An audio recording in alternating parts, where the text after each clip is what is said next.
মানুষ যখন হজ করতে যায়, হজ করতে গিয়ে কাবা ঘরে একটা পাথর আছে, কাবা ঘরের বাইরে একটা কোণাতে লাগানো আছে, যাকে হাজরে আসওয়াদ বলা হয়। ওই পাথরটাকে হাজিরা চুমুন দেয়, চুমুন দেওয়ার জন্য ঝিকটা ঝিকটি পর্যন্ত হয়। হয় কি হয় না? শরীয়তের মাসলা হচ্ছে, তুমি যদি ওই পাথরের কাছে যাও, নিজের দুই ঠোঁটকে লাগিয়ে নাও, টেনে নাও, চুমুন দেওয়া হয়ে গেল। এইভাবে আওয়াজ করার দরকার না, এইভাবে একদম জোরে করে আওয়াজ করো না, মুখ লাগিয়েলেন, ঠোঁট চুমুন দেওয়া হয়ে গেল। যদি আপনি অতদূর না যেতে পারেন, হাত যাবে, হাত লাগিয়ে চুমুন দেন, হাজরে আসওয়াদকে চুমুন দেওয়া হয়ে গেল। অত দূরে যদি না পারেন, লাঠি থাকলে লাঠি লাগিয়ে লাঠিকে চুমুন দেন, চুমুন দেওয়া হয়ে গেল। ওটাও যদি না হয়, একটা কাপড় দিয়ে দেন, কাপড় লাগিয়ে কেউ দিয়ে দিবে, ওটা চুমুন দেন, হাজরে আসওয়াদকে চুমুন দেওয়া হলো। ওটাও যদি না হয়, এত ভিড় আপনি কাছেই যেতে পারছেন না, তাহলে আপনি হাতের ইশারা করে হাতকে চুমুন দেন, হাজরে আসওয়াদকে চুমুন দেওয়া হয়ে গেল। তাহলে বুঝতে পারলেন যে আঙুল চুমুন দিলে নবীর নাম কি করে চুমুন দেওয়া হলো? কথাটা বুঝতে পেরেছেন? চুমুন দিলাম আঙুল, তো নবীর নাম কেন চুমুন দেওয়া হলো? ইন্নামাল আমালু বিন্নিয়াত, আমলের ফল হচ্ছে তার নিয়াতের উপরে। আমরা বিরুদ্ধ আঙুল চুমুন দিয়ে চোখে লাগাই, আমাদের নিয়াত হচ্ছে নবীর নামকে ঠোঁটে লাগালাম, চোখে লাগালাম। এখন লাগালে উপকার আছে কি? একটা কথা মনে রাখবেন, যারা নিজেকে আহলে হাদিস বলে, লা মাযহাবী, এরা বলতে চায় হাদিস বুঝতে হবে মুহাদ্দিস দিয়ে, মুহাদ্দিসের মতে হাদিস বুঝতে হবে, এটা তাদের বক্তব্য। কিন্তু আমি আপনার সম্মুখে একটি হাদিস পেশ করছি।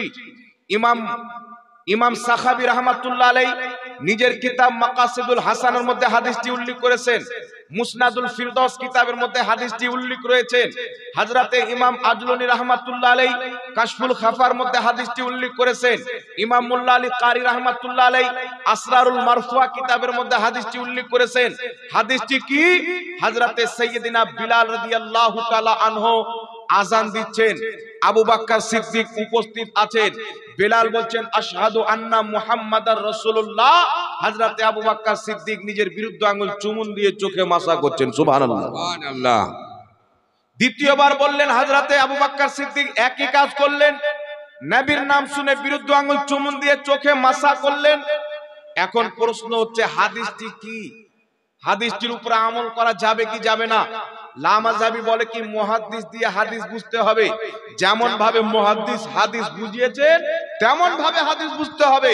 এখন আপনারা লক্ষ্য করেন, এখন মুহাদ্দিসকে জিজ্ঞাসা করব, লা মাযহাবী মৌলবি থাক, মাযহাবী মৌলবি থাক, এখন মুহাদ্দিসকে জিজ্ঞাসা করব, আবু বকর সিদ্দিক নবীর নাম শুনে বিরুদ্ধ আঙ্গুল চুমুন দিয়ে চোখে মাসা করলেন, এই কাজটা করা যাবে কি যাবে না? এই হাদিসের উপরে আমল করা যাবে কি যাবে না? তো শুনেন, 2.5 লক্ষ হাদিসের হাফিজ ইমাম মুল্লা আলী কারি রাহমাতুল্লাহ আলাইহি, ইমামুল হারমাইন শরীফাইন, যিনি মক্কা মদিনার ইমাম ছিলেন, তিনি নিজের কিতাব আসরারুল মারফুয়ার মধ্যে হাদিসটি উল্লেখ করে বলছেন, যেহেতু এই আমল আবু বকর সিদ্দিক নবীর প্রথম খলিফা আফজালুল বাশারে বাদাল আম্বিয়া আবু বকর সিদ্দিক থেকে প্রমাণিত, আমল করার জন্য এতটুকুই যথেষ্ট। সুবহানাল্লাহ, সুবহানাল্লাহ। ইমাম মুল্লা আলী কারি 2.5 লক্ষ হাদিসের হাফিজ বলছেন, যেহেতু আবু বকর সিদ্দিক নবীর নাম শুনে বিরুদ্ধ আঙ্গুল চুমুন দিয়ে চোখে মাসা করেছেন, এটা এই হাদিস দ্বারা প্রমাণিত, আমল করার জন্য এতটুকুই যথেষ্ট। একটি জোরে হবে না সুবহানাল্লাহ, সুবহানাল্লাহ। দ্বিতীয় নাম্বার মুহাদ্দিস, লাখ লাখ হাদিসের হাফিজ ইমাম আজলুনী রাহমাতুল্লাহ আলাইহি নিজের কিতাব কাশফুল খাফার মধ্যে উক্ত হাদিসটি উল্লেখ করে ইমাম মুল্লা আলী কারির বক্তব্য উল্লেখ করে সমর্থন করেছেন। তাহলে দুইজন মুহাদ্দিস বলছেন এই হাদিসের উপরে আমল করা যাবে, যেহেতু আবু বকর সিদ্দিক থেকে প্রমাণিত। 2.5 লক্ষ হাদিসের হাফিজ, লাখ লাখ হাদিসের হাফিজ বলছেন আমল করা যাবে, আর এই আজকের দুম কাটা মৌলবি বলছে আমল করা যাবে না। আজকে যেই মৌলবি বলছে আমল করা যাবে না, তার পেটের উপরে যদি জিসিবি চাপান 10টা হাদিস বের হবে না, 10টা হাদিস বের হবে না। আমরা যেইগুলো কিতাবে রেফারেন্স দিয়ে বক্তব্য দিই, তারা চোখে দেখেনি বাবা, বিনা পড়ে যখন ফতোয়া দিবে তো এইরকম ফতোয়া বের হবে। এখন বলেন, মুহাদ্দিস বলছেন আমল করা যাবে, মুহাদ্দিস চাইতে আজকের মৌলবি হাদিস বেশি বুঝে। কথা বলেন, মুহাদ্দিস চাইতে আজকের মৌলভী হাদিস বেশি বুঝতে পারে কোনই মতে নাই। দ্বিতীয় নাম্বার হাদিস শুনেন, 950 বছর পূর্বের লেখা কিতাব কমবেশ। কিতাবটি মিশর থেকে প্রকাশিত, সৌদি আরব থেকে প্রকাশিত, বেইরুত লেবানন থেকে প্রকাশিত। আমার কাছে যেই কিতাবটি আছে সেই কিতাবটি হচ্ছে লেবাননের ছাপ। সেই কিতাবের মধ্যে ইমাম আবু নঈম আসবাহানী রাহমাতুল্লাহ আলাইহি হাসান সনদে হাদিস নিয়েছেন। হাসান হাদিস হলো ইসলামের দলিল। হযরতে মুসা আলাইহিস সালামের একজন উম্মত 200 বছর আল্লাহর নাফরমানি করেছেন, তাদেরকে আল্লাহ বয়স বেশি দান করেছেন। আমরা 60 70 100 বছর বাঁচি, তারা 300 400 500 বছর বাঁচতেন। মুসা নবীর একজন উম্মত 200 বছর নাফরমানি করে যখন মারা যায়, মুসা আলাইহিস সালামের উম্মতেরা যারা পরহেজগার মুত্তাকি, তার লাশকে নিয়ে গিয়ে ক্যাচড়াতে ফেলে দেয়, যেখানে নোংরা আবর্জনা ফেলা হয়। তাদের বক্তব্য হলো একজন ব্যক্তি যে 200 বছর পাপে লিপ্ত থেকেছে, গুনাহতে লিপ্ত থেকেছে, আল্লাহর নাফরমানি করেছে, আল্লাহর নবী মুসা আলাইহিস সালামের নাফরমানি করেছে, তাকে আমাদের কবরস্থানে মাটি দিতে দিব না, তার লাশকে ক্যাচড়াতে ফেলে দেয়। মুসা আলাইহিস সালাতু ওয়াস সালাম তুর পাহাড়ে গিয়েছেন, আমার আপনার নবীর সঙ্গে আমার আল্লাহর সঙ্গে কথা বলছেন। মুসা আলাইহিস সালামকে আল্লাহ বলছেন, মুসা তোমার উম্মতেরা আমার যেই বান্দার লাশকে ক্যাচড়াতে ফেলেছে, তুমি যাও তাকে সেখান থেকে উঠিয়ে গোসল করে কাফন দিয়ে মুসলমানদের কবরস্থানে দাফন করো। সুবহানাল্লাহ। মুসা আলাইহিস সালাম বলছেন, আল্লাহ আমার উম্মতের হাজার হাজার লোক সাক্ষী দিচ্ছে সে পাপী ছিল, 200 বছর তোমার নাফরমানি করেছে। এখন যদি আমি তাকে মাটি দিই, কাফন দাফন করি, আমাকে প্রশ্নের সম্মুখীন হতে হবে, আমার উত্তর কি হবে? আল্লাহ বলছেন, মুসা আমি আল্লাহ যা জানি তা কেউ জানে না। আল্লাহ বলছেন 200 বছর আমার নাফরমানি করেছে আমি জানি, 200 বছর আমার ইবাদত করেনি জানি, কিন্তু মুসা তোমার প্রতি যে কিতাব অবতীর্ণ করেছিলাম, যেই কিতাবটির নাম হলো তাওরাত শরীফ। কি নাম? তাওরাত। কি নাম? এই তাওরাত কিতাবের মধ্যে আল্লাহ তাবারাক ওয়া তাআলা বলছেন, এই কিতাব আমার সেই গুনাহগার বান্দা পাঠ করত, আর সেই কিতাবের মধ্যে আমার হাবিবের নাম মুহাম্মদ যখন পাঠ করত, জাফারা ইবহামাইহি নিজের দুইটি বিরুদ্ধ আঙ্গুলকে চুমন দিত, ওয়া মাসাহা আলা আইনাইহি নিজের দুই চোখে মাসা করত। ও মুসা আমার নবীর নামকে চুমন দিয়ে চোখে লাগার কারণে আমি আল্লাহ তার এই আমলকে, এই ভালোবাসাকে এত পছন্দ করেছি, তার 200 বছরের গুনাহ আমি আল্লাহ ক্ষমা করে তাকে জান্নাতি বানিয়ে দিয়েছি। সুবহানাল্লাহ, সুবহানাল্লাহ। কত বছরের গুনাহ? তার 200 বছরের গুনাহ ক্ষমা করে দিয়েছি, 200 বছরের গুনাহ ক্ষমা করে তাকে জান্নাতি বানিয়ে দিয়েছি। আল্লাহ বলছেন 72টি হুর আমি তার জন্য সাজিয়ে রেখেছি, ওই হুর তার অপেক্ষায় জান্নাতে আছে। বলেন সুবহানাল্লাহ, সুবহানাল্লাহ। তাহলে বলেন তো বাবা লাভ আছে না নাই? তাই ইমাম মুল্লা আলী কারি 2.5 লক্ষ হাদিসের হাফিজ নিজের কিতাব শারহে নুকায়ের মধ্যে লিখছেন, নবীর নাম শুনে বিরুদ্ধ আঙ্গুল চুমুন দিয়ে চোখে লাগানো সওয়াবের কাজ। ইমামুল ফুকাহা ইমাম ইবনে আবেদিন শামী রাহমাতুল্লাহ আলাইহি নিজের কিতাব ফাতাওয়া শামীর মধ্যে লিখছেন, নবীর নাম শুনে বিরুদ্ধ আঙ্গুল চুমুন দিয়ে চোখে লাগানো মুস্তাহাব সওয়াবের কাজ।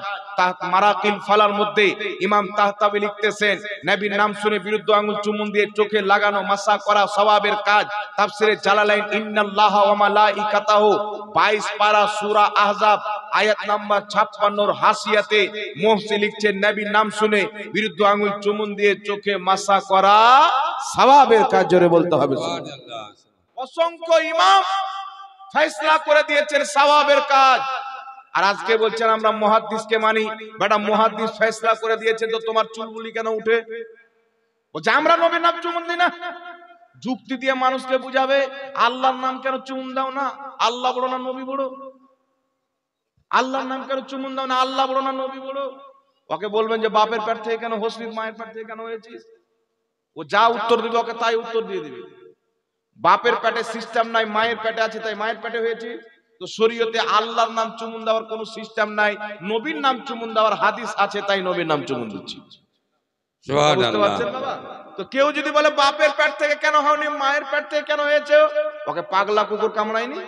তো কোন মৌলবি যদি বলে নবীর নাম চুমুন দিচ্ছ, আল্লাহর নাম কেন চুমুন দাও না, ওকে পাগলা কুকুর কামড়াচ্ছে।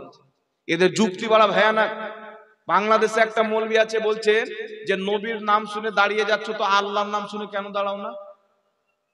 দেখছেন বাবা, আল্লাহর নাম শুনে কেন দাঁড়াও না, নবীর নাম শুনে দাঁড়িয়ে যাচ্ছ? তাহলে ওই মৌলবীকে কি বলা যাবে? সাহাবা নবীকে দেখতেন দাঁড়িয়ে যেতেন, তাহলে সাহাবাকে বলবে যে আল্লাহর জন্য কেন দাঁড়াও না? না কি বলেন? ও যে চেয়ারে বসে বলছে নবীর নাম নিচ্ছে, বসে আছে, তো আল্লাহর নাম নিবে তখন ওকে আসমানে বসতে হবে ওর যুক্তি অনুযায়ী। তো এইগুলো যুক্তি হচ্ছে শয়তান সর্বপ্রথম এইরকম খারাপ যুক্তি শয়তান দিয়েছিল। আল্লাহ আমি আগুনের তৈরি, আদম মাটির তৈরি, আমি আগুন হয়ে মাটিকে কি করে সাজদা করব? তো সেম যুক্তি নিয়েছে, বলছে আমরা নবীর নাম চুমন দিই না। বেটা তুমি কেন চুমন দিবে? তোমার চেহারাতে তো শয়তান সকাল সন্ধ্যা পেশাব করে, নাপাক হয়ে থাকে, নাপাক চেহারাওয়ালা, নাপাক মুখওয়ালা, যার মুখে শয়তান পেশাব করে। আল্লাহ চাই না আমার নবীর নাম চুমুক, যারা সকাল সন্ধ্যা নবীকে সালাম দেয় আল্লাহ চাই তারাই আমার নবীর নামকে চুমুক। সুবহানাল্লাহ। নবীর নাম পাক, যাদের জবান পাক থাকবে তারা চুমুন দিবে, নাপাক জবানওয়ালা কোনোদিন চুমুন দিবে না। যারা রাসূলুল্লাহ সাল্লাল্লাহু আলাইহি ওয়াসাল্লামের তাজিম দেখলে চলে যায়। এই জন্য বাবা, মুসা নবীর উম্মতের যদি 200 বছর গুনাহ মাফ হয়, আমরা তো মুহাম্মদ রাসূলুল্লাহর উম্মত, মুসা নবীর উম্মতের দাম বেশি না আমাদের দাম বেশি? কথা বলেন। তাহলে উনার 200 বছরের গুনাহ যদি মাফ হয়, হাদিস হিলিয়াতুল আউলিয়ার হাদিস শরীফ অনুযায়ী আমাদের মাত্র 60 বছরের গুনাহ মাফ হলেই যথেষ্ট। না কি বলেন বাবা? আর হবে ইনশাআল্লাহ। আমার নবীর নামকে চুমন দিয়ে মুসা নবীর উম্মত যদি লাভবান হয়, মুহাম্মদ রাসূলুল্লাহর উম্মত কেন লাভবান হবে না? সুবহানাল্লাহ। এই জন্য আমরা নবীর নাম চুমন দিই। খারাপ করি না, ভুল করি না, ভালো করি। একটু জোরে বলেন, ভালো করি। কেউ যদি আপনাকে জিজ্ঞাসা করে নবীর নাম কেন চুমন দিচ্ছে, আমার নবী, আমি কলমা পড়েছি, আমি চুমন দেবো, তোর বাপের কি? আমি নবীর কলমা পড়েছি, নবীর জন্য পারলে আমি গর্দান দিয়ে দেবো, তোর বাপের কি হবে? একটা ঘটনা ঘটেছিল না, মুফতি সালমান আজহারি, আপনাদের এখানে জালসা দেখছিল কোথায়? মুফতি সালমান আজহারি যখন একজন হিন্দু পুরোহিত আমাদের নবীর শানে উল্টো পুল্টো কথা বলছিল, নরসিংহ সারাস্বতী, এই যখন গুস্তাখি করছিল, তো মুফতি সালমান আজহারি তাকে চ্যালেঞ্জ দিয়েছিল যে দিল্লির মাটিতে একটা আগুন জ্বালানো হবে, দাও দাও করে জ্বলবে, আমি সালমান আজহারি কুদবো, তুমিও কুদো, যে জিন্দা বাঁচবে ওর মাযহাব সত্য মাযহাব। সালমান আজহারি গিয়েছিল, এই বেটা যায়নি। ওর জবাব দেওয়ার কারণে, ওর সাথে লড়াই করার কারণে সালমান আজহারি 10 মাস জেলে থেকেছে। কত মাস? 10 মাস। কিয়ামতের ময়দানে সিনা দেখিয়ে বলবে, আল্লাহ দুনিয়াতে কিছু করিনি, কিন্তু তোমার নবীর ইজ্জতের পহরা দিতে গিয়ে 10 মাস জেল খেটেছি। সুবহানাল্লাহ। লাভ দিবে কি দিবে না? এই জোরে বলেন, লাভ দিবে কি দিবে না? আরো তো হাজারো মৌলবি ছিল, তাকিয়েছিল, কিন্তু যে ব্যক্তি রাসূল পাককে মহব্বত করবে, ফতোয়া দেনেওয়ালা অনেক হবে। উঠান বুখারী, সাহাবায়ে কেরাম নবী উযু করছেন, নবীর নাকে দেওয়া পানি নিচ্ছেন, চেহারাতে লাগাচ্ছেন, বুকে লাগাচ্ছেন, নবীর কুলি করা পানি নিচ্ছেন, চেহারাতে লাগাচ্ছেন, বুকে লাগাচ্ছেন। ইমাম বুখারী কোনো হাদিস খুঁজছেন না, নবীর হাদিস লেখার পূর্বে গোসল করছেন, 2 রাকাত নামাজ পড়ছেন, ইয়ারা হাদিস খুঁজছেন না। ইনারা বলছেন নবীকে মহব্বত করব, ফতোয়ার প্রয়োজন নাই। সুবহানাল্লাহ। তাই কেউ যদি ফাতওয়া, আমার ভাই আমার নবী, আমি কলমা পড়েছি, আমি চুমন দিচ্ছি, তোমার বাপের কি হলো? তোমার কোনো সমস্যা আছে কি? তুমি না দিচ্ছ দিও না, তোমার চেহারায় শয়তান পেশাব করে রেখেছে। আমরা নবীওয়ালা, আমাদের চেহারায় শয়তান পেশাব করে না। আলহামদুলিল্লাহ, আমরা নবীকে নূর মানি, আমাদের চেহারাতে আল্লাহ নূর দিচ্ছে। সুবহানাল্লাহ। সুবহানাল্লাহ। কথা বুঝতে পারছেন কি বলেন? দ্বিতীয় নাম্বার চলে আসেন, আর একটা কথা বলি, দেখবেন মসজিদে দেখবেন ফজরের পর জুমার পর সালাতু সালাম হয়। কেউ যদি এমার্জেন্সি কাজ আছে চলে যায়, কোনো অসুবিধা নাই, যেতেই পারে। কিন্তু কিছু লোক ব্যারামে যায়। কিসে যায়? কিছু লোক ব্যারামে যায়। আল্লাহ তাবারাক ওয়া তাআলা বলছেন উসজুদু লি আদম, আদমকে সাজদা করো। প্রত্যেক ফেরেশতা সাজদা করলো, ইবলিসের ব্যারাম উঠে গেল। উঠলো কি উঠলো না? প্রত্যেক ফেরেশতা সাজদা করলো, ইবলিসের ব্যারাম উঠে গেল। ইবলিস ঝুঁকতে রাজি নয়, উকে নামাজ পড়েনি, 6 কোটি বছর ইবাদত করেছে, সাজদা করেছে, সব করেছে, নামাজকে অস্বীকার করেনি, সাজদাকে অস্বীকার করেনি। আদমের সামনে ঝুঁকবো না, ওরকম কিছু নামাজি আছে, নামাজ ঠুকে ঠুকে কপালে ট্রাক্টরের টায়ার লাগিয়ে নিবে, কিন্তু বেটাকে বলেন দাঁড়িয়ে ইয়া নবী সালাম আলাইকা পড়ো, ব্যারাম উঠে যাবে। আপনাদের দিকে একটা আগাছা মৌলবি এসেছিল, আর বক্তব্য শুনবেন তো মনে হবে ফুচকা মৌলবি, হিড়িং হিড়িং হিড়িং হিড়িং, ওর চরিত্র দেখে মনে হবে বোম্বে ট্রেনের হিজড়া গুলো থাকে না, ওই মতন ব্যবহার করে বক্তব্য দিচ্ছে। বলছে ইয়া নবী সালাম আলাইকা পাঠ করা বিদআত। আমি আপনাদের এখানে চ্যালেঞ্জ করে যাচ্ছি, যারা ইয়া নবী সালামু আলাইকাকে পাঠ করা বিদআত বলে, আমি চ্যালেঞ্জ করছি, যদি কোনো মৌলবি থাকে আমার সামনে বসান, ইয়া নবী সালামু আলাইকাকে পাঠ করা যদি বিদআত প্রমাণ করে, ওদের 14 গোষ্ঠীকে যদি বিদআত প্রমাণ না করতে পারি, জুতোর গলা পড়ে মালা দিয়ে যাব, জুতোর মালা গলায় পড়ে যাব। কারণ যেই ব্যক্তি ইয়া নবী সালামু আলাইকাকে বিদআত প্রমাণ করবে, তাদের 14 গোষ্ঠীর কিতাব থেকে প্রমাণ করব তারা কত দুরূদ বানিয়ে রেখেছে। এখন বলবে কি এটা নবীর টুপি, এটা মৌলবীদের টুপি, আপনি কোনটা নেবেন? তো মানুষ বলছে নবীর নেব। তো ওই যে দুরুদে ইব্রাহিমটা নবীর দেওয়া দুরুদ, আর ইয়া নবী সালাম আলাইকা মৌলবীদের দেওয়া দুরুদ। তো নবীর দেওয়া দুরুদ পড়েন, মৌলবীর দেওয়া কেন পড়বেন? মৌলবী তো দাজ্জাল কানা জানে না যে মৌলবীরও যদি দেওয়া থাকে তো মৌলবী ওর বাপের শানের দেয়নি, ইয়া নবী সালাম আলাইকা নবীর শানে দিয়েছে। কথা বুঝতে পারছেন কি? সুবহানাল্লাহ। মৌলবী যদি বানিয়ে থাকে তো মৌলবী নিজের আব্বার শানে নয়, নিজের দাদার শানে নয়। মৌলবী যদি বানিয়ে থাকে রাসূলের পাকের শানে বানিয়েছে। সুবহানাল্লাহ। হবে না সুবহানাল্লাহ? তাহলে সমস্যাটা কি হলো? নবীর শানে কেউ কিছু লিখতে পারে না? কত যুগে যুগে গজল লিখেছে, কবি নজরুল ইসলাম গজল লিখেছে, বিভিন্ন রকমের শায়ের নবীর শানে শায়রি লিখেছে, তো ওই শায়রিগুলো কি পড়া বিদআত? আরে যেই লিখনেওয়ালা থাকুক, যদি আমার নবীর পক্ষে লেখে, সেটা কিয়ামত পর্যন্ত যারা পাঠ করবে আল্লাহ সওয়াব দান করবে। জোরে বলেন সুবহানাল্লাহ। সুবহানাল্লাহ। একজন মৌলবী বলছেন এই দুরূদটা তোমরা বানিয়েছো তাই পড়াবো, বিদআত। তার সামনে আমি একটা কিতাব খুললাম, জাল হাদিসের কবলে রাসূলুল্লাহর সালাত, পরিচালিত সালাত বানাম রাসূলুল্লাহর সালাত, কয়েকটি কিতাব খুললাম বাংলাদেশের মৌলবীর লেখা।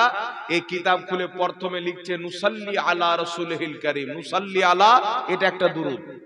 এটা কোন হাদিসে আছে? এটা তো তোমার মৌলবী বানিয়ে লিখেছেন। ইমাম মুসলিম যখন মুসলিম শরীফ লিখতে আরম্ভ করলেন, মুসলিম শরীফের প্রথমে একটা বানানো দুরূদ লিখলেন, যেটা কোনো হাদিসে নাই। মৌলবী বলছেন দুরূদে ইব্রাহিম পড়ো, দুরূদে ইব্রাহিম পড়ো। ওই মৌলবী দুরূদে ইব্রাহিম পড়োর ফতোয়া দিয়ে নবীর নাম নিচ্ছে, তখন পড়ছে সাল্লাল্লাহু আলাইহি ওয়াসাল্লাম। পড়ে কি বলে না? তো মৌলবী দুরূদে ইব্রাহিম পড়ো, তো তুমি কেন মুহাদ্দিসদের বানানো সাল্লাল্লাহু আলাইহি সাল্লাম বললে? এটাও তো বাপ দাদার বানানো দুরূদ। তো মৌলবীর নিজের ফতোয়া এমন নাই। আচ্ছা, এমন কোন মৌলবী আছে বাবা যে সাল্লাল্লাহু আলাইহি সাল্লাম পড়ে না? জোরে বলেন, পড়ে কি পড়ে না? আমার নবীর একটা হাদিস দেখ, নবী বলেছেন আমার যখন নাম নিবে সাল্লাল্লাহু আলাইহি ওয়াসাল্লাম পাঠ করবে। এইরকম নবীর কোনো হাদিস নাই, তাহলে তারা কেন সাল্লাল্লাহু আলাইহি ওয়াসাল্লাম পাঠ করে? যদি ইয়া নবী সালাম আলাইকা পাঠ করলে জাহান্নামে যেতে হয়, যারা সাল্লাল্লাহু আলাইহি সাল্লাম পাঠ করে ওই মৌলবী আগে জাহান্নামে যাবে। কিন্তু নবীর দুরূদ পড়লে জাহান্নামে যেতে হবে না, নবীর দুরূদ পড়লে মানুষ জান্নাতে যাবে। জোরে বলেন সুবহানাল্লাহ। এটা আল্লাহ বলেছেন, এটা রাসূলুল্লাহ বলেছেন। দুরূদ পড়ো, নেকি কামাও। আর নেকি জাহান্নামে নিয়ে যায় না, নেকি মানুষকে জান্নাতে নিয়ে যায়। তাই কিয়ামত আসা সম্ভব হতে পারে যদি কোনো ফুচকা মৌলবী আপনার এলাকাতে আসে, ওই মৌলবীকে ধরবেন আর আমার সাথে বসাবেন, ফেস টু ফেস না বসে অনলাইনে বসাবেন। আর যদি বসতে না হয় কাঁচা কঞ্চি নিয়ে তশরিফে মারবেন, যেন স্টেজে বসতে না পারে। ফাতোয়া দিয়ে পালিয়ে যাবে, উল্টা পুল্টা ওকে ছাড়বেন না। আগাছা মৌলবীর ভিডিও দেখালো কালকে আপনাদের ইটাহারে একজন, এ বলছে মাজারে যে 1 টাকা দান করবে ওর 20 বছরের ইবাদত কবুল হবে না। ওর কোন বাপের কিতাবে ফাতোয়া পেল আল্লাহই জানে। যে 1 টাকা দান করবে আর 20 বছরের ইবাদত কবুল হবে না, উটপাটাং ফাতোয়া মেরে দিল। ওইরকম একটা গাধা মৌলবী আছে বর্ধমানের দিকে, ধরটা হচ্ছে হাত ত্রিশূল আর এইটুকু হচ্ছে মানুষ। ও দেখে অবাক হয়ে যাবেন যে কোন মাসে জন্ম নিয়েছিল আল্লাহ পাক জানে। এ বেটা বলছে এক প্লেটে যদি শুয়ারের মাংস থাকে আর এক প্লেটে যদি গরু আপনার কি মাজারে পড়া মুরগার মাংস থাকে, তো ফোকাহায়ে কেরাম বলছেন শুয়ারের মাংস 2 পিস খাওয়া যাবে, মাজারে পড়া মাংস খাওয়া যাবে না। ফোকাহায়ে কেরাম বলেছেন, কোন ফোকাহা জানেন? ওই ফোকাহার নাম হলো ওর বাপ সাউকার। নির্ভরযোগ্য কোন ফোকাহা নাই, ওর বাপ বলেছে। পৃথিবীর কোন কিতাবে নাই। কিন্তু ইমাম মোল্লা জীবন রাহমাতুল্লাহ আলাইহি সকলের গ্রহণযোগ্য ইমাম, বিশ্ববিখ্যাত ফকিহ, ইমামুল ফুকাহা, যার কিতাব পড়ে ওই মৌলবীর বাপ শাওকাত মৌলবী হয়েছে। ওই মোল্লা জীবন রাহমাতুল্লাহ আলাইহি নিজের কিতাব তাফসিরাতে আহমদিয়া 46 নাম্বার পৃষ্ঠার মধ্যে লিখতেছেন, মুসলমান আউলিয়ায়ে কেরামের মহব্বতে আউলিয়ায়ে কেরামের দরবারে খাসি মুরগা নাজরানা নিয়ে যায়, যা ভাই আল্লাহর নামে করে, তিনি বলছেন হালালুন তাইয়্যিবুন, এটা হালাল এবং পবিত্র। বলেন সুবহানাল্লাহ। সুবহানাল্লাহ। আমি একজন ফোকাহা বললাম যাকে দেওবন্দি আহলে হাদিস সবাই মানে, একটা মৌলবীর ফতোয়া দেখাক যাকে সবাই মানে যে মাজারের খাসি শুয়ার চাইতেও খারাপ, যদি একটা কিতাব দেখাইতে পারে 5 লক্ষ টাকা তাকে পুরস্কার দেবো, ওয়ান বাই রেকর্ড বলছে। ওর হিম্মত নাই। মুসলমানের ব্যাপারে আমার সঙ্গে তর্ক হয়েছিল, পালালছে। আমার বেঁচে থাকা পর্যন্ত বসতে পারবে না। অনলাইনে বসুক, অফলাইনে বসুক, ও যেই লাইনে বসতে চাইবে ওই লাইনে বসবো। ওর হিম্মত যদি থাকে তো কেউ বসান। আর আমি এটাও এলান করেছি, আজদেরকে কেউ যদি আমার সাথে বসিয়ে দেয় তাহলে ওকে আমি পুরস্কার দেবো 20,000 টাকা ইনাম দেবো। কারণ আমরা তো পাচ্ছি না, যদি আপনারাই পারেন। তো হিম্মত নাই বাবা, এরা মানুষকে উটাং পাটাং ফাতোয়া দিয়ে মানুষের ঈমানকে নষ্ট করে। এই ধরনের জাহিলকে যারা ডাকে তারাও জাহান্নামে যাবে, এর বক্তব্য শুনে যারা বিশ্বাস করবে তারাও জাহান্নামে যাবে। কারণ যেটাকে আল্লাহ রাসূল হারাম বলেননি সেটাকে হারাম বলা চরম অপরাধ, এর ঠিকানা জাহান্নাম। হারাম ওটাই যেটাকে আল্লাহ রাসূল হারাম বলেছেন, হালাল ওটাই যেটাকে আল্লাহ রাসূল হালাল বলেছেন। যেটাকে আল্লাহ হারাম বলেননি, হালালও বলেননি, ওটা উম্মতের জন্য আল্লাহ জায়েজ করে দিয়েছেন। জোরে বলেন সুবহানাল্লাহ। এই জন্য বিরাদর ইসলাম, একটা কথা মনে রাখবেন, কত রকমের যুক্তি দিয়ে মানুষকে বোকা বানানো হয়। কি বোকা বানানো হয়? নবী পাক সাল্লাল্লাহু আলাইহি সাল্লামকে দাঁড়িয়ে সালাম দেওয়া যাবে না। কখনো বলছে ইয়া নবী সালামু আলাইকা পাঠ করা যাবে না। ইয়া নবী বললে নবীকে অপমান করা হলো। আপনারা বলেন তো বাবা, ইয়া নবী বললে যদি নবীকে অপমান করা হয় তাহলে ইয়া আল্লাহ ওই গাধা মৌলবি বলে কি বলেন না? জোরে বলেন। তো মৌলবি ইয়া আল্লাহ বলে তো আল্লাহর অপমান হলো কি হলো না? আমাকে যদি সালা বলে গালি দেন তো গালি হবে কি হবে না? আর আমার বাপকে যদি সালা বলেন বড় গালি হবে। আমাকে গালি দিলে ছেড়ে দিতে পারে, আমার বাপকে দিলে মরবো ছাড়বো না। না কি বলেন বাবা? তো নবী হচ্ছে বান্দা, নবীকে গালি দিলে ইয়া নবী বললে নবীর যদি অপমান হয় তাহলে ইয়া আল্লাহ বললে সবচেয়ে বেশি অপমান আল্লাহর হয়। ওর যুক্তি অনুযায়ী হবে কি হবে না? তাহলে ওই মৌলবি নিজের ফতোয়ায় আল্লাহর বেয়াদব। আল্লাহর বেয়াদব জান্নাতে যাবে না জাহান্নামে যাবে? তো মৌলবি যদি পড়ে ফতোয়া দিত তাহলে বুঝে সুঝে ফতোয়া দিত। এমন না পড়ে ফতোয়া দিল বেটা নিজেই বেয়াদব প্রমাণ হয়ে যায়। আর বলবে কি কোরআন পাকে আল্লাহ বলেছেন ইয়া আইয়ুহান নবী, হে সম্মানিত নবী, আল্লাহ সম্মান দিয়ে কথা বলেছেন। আর বেটা তোমরা বলছো ইয়া নবী, নবীকে অপমান করো। কোরআন পাকে ইয়া আইয়ুহান নবী আছে, কোরআন পাকে ইয়া আইয়ুহাল কাফিরুন আছে। যদি ইয়া আইয়ুহান নবীর অর্থ মোল্লা এটা নেই হে সম্মানিত নবী, তাহলে ইয়া আইয়ুহাল কাফিরুন এর অর্থ হবে হে সম্মানিত কাফির। দাজ্জাল কালাম বলবে ইয়া আইয়ুহান নবী পড়েছেন, ইয়া আইয়ুহাল কাফিরুন পড়েনি। হবে কি হবে না বাবা? ইয়া আইয়ুহান নবীর অর্থ যদি হে সম্মানিত নবী হয় তাহলে ইয়া আইয়ুহাল কাফিরুন হে সম্মানিত কাফির হবে কি হবে না? কুল, হে নবী তুমি বলো ইয়া আইয়ুহাল কাফিরুন, আছে না নাই? সূরা কাফিরুনের প্রথম আয়াতে আছে না নাই বাবা? জোরে বলেন। তাহলে এটা কি সম্ভব যে আল্লাহ সম্মান দিয়ে কাফিরকে কথা বলবেন? আল্লাহ বলছেন ইজ্জত আল্লাহর জন্য, আল্লাহর নবীর জন্য, ঈমানদারদের জন্য ইজ্জত। সুতরাং একটা কথা মনে রাখবেন, কুরআন পাকে ইয়া আইয়ুহান নবী আছে, কুরআন পাকে ইয়া আদম আছে, কুরআন পাকে ইয়া আইয়ুহার রাসূল আছে, কুরআন পাকে ইয়া মুসা, ইয়া ঈসা, ইয়া ইয়াহইয়া, ইয়া আদম, আল্লাহর কুরআন ভরা আছে। আল্লাহ নবীকে ইয়া আইয়ুহান নবীও বলেছেন, ইয়া আদম বলেও ডেকেছেন। তো ইয়া আইয়ুহান নবী বলা এটাও কোরআনের তরিকা, ইয়া আদম বা ইয়া নবী বলা এটাও আল্লাহর কোরআনের তরিকা। জোরে বলেন সুবহানাল্লাহ। কেউ যদি বলে ডাইরেক্ট ইয়া বলে ডাকলে বেয়াদবি হবে, তাহলে আল্লাহ পাক ইয়া আদম বলে কি বেয়াদবি করেছেন বাবা? এটা মানা যাবে? ইয়া মুসা বলে কি বেয়াদবি করেছেন? না। বিশ্ববিখ্যাত কিতাব শারহে জামি, যেই কিতাব না পড়লে কমপ্লিট আলিম হওয়া যায় না, সবাই পড়েছেন। ইমাম জামি রাহমাতুল্লাহ আলাইহি শারহে জামির মধ্যে লিখতেছেন ইদা ক্বালা ইয়া রাজুলু ফামানাহু কামানা ইয়া আইয়ুহার রাজুল, ইয়া আইয়ুহার রাজুল বলে যেই অর্থ হয় ইয়া রাজুল বলে একই অর্থ হয়। ইয়া আইয়ুহান নবীর অর্থ যেটা, ইয়া নবীর অর্থ সেটা। জোরে বলেন সুবহানাল্লাহ। বলতে আলাদা, বুঝাই একই জিনিস। কথা বুঝতে পারছেন? যেমন আব্বা বলেন, বাপু বলেন, বাবা বলেন, সবাই মায়ের স্বামী নাকি বলেন? আব্বা বলেন তো মায়ের স্বামী বুঝায়, বাবা বলেন তো মায়ের স্বামী বুঝায়। কিন্তু মৌলবি কি বলছে? বাবা বললে মায়ের স্বামী আর আব্বা বললে খালার স্বামী। মানা যাবে?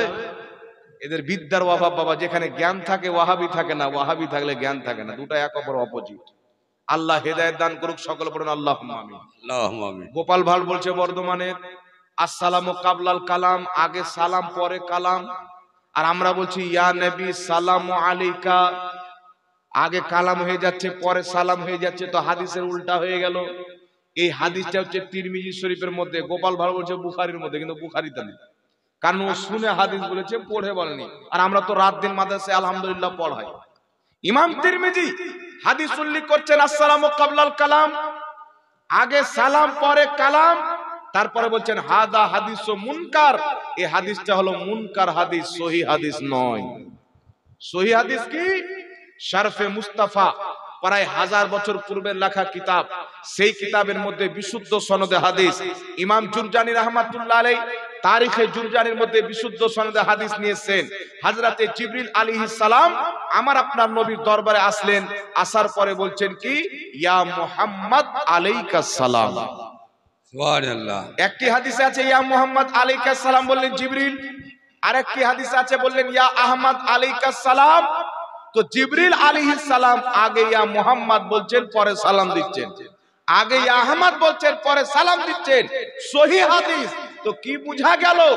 আমার নবীকে সালাম দিলেন, আমার নবী বললেন না তুমি ভুল করেছো, আমার নবী বললেন না এগুলা কি বলছো, বিদআত করলা, নাজায়েজ করলা। আমার নবী ওয়া আলাইকুমুস সালাম বলে সমর্থন করলেন। আর কিয়ামত পর্যন্ত ইয়া নবী বলে পরে সালাম দেওয়া আল্লাহর নবী জিবরিল আলাইহিস সালামের সুন্নাত বানিয়ে দিলেন। জোরে বল সুবহানাল্লাহ। তো ইয়া নবী সালামু আলাইকা পাঠ করা জিবরিল আলাইহিস সালামের সুন্নাত, এটা সহি হাদিস দ্বারা প্রমাণিত। কোন ব্যক্তি যদি বলে আমি দাঁড়িয়ে ইয়া নবী সালামু আলাইকা পাঠ করব না, একটা কথা মনে রাখবেন বাবা, ইবলিস আদম নবীর জন্য ঝুঁকেনি। আর আপনি যদি মুহাম্মদ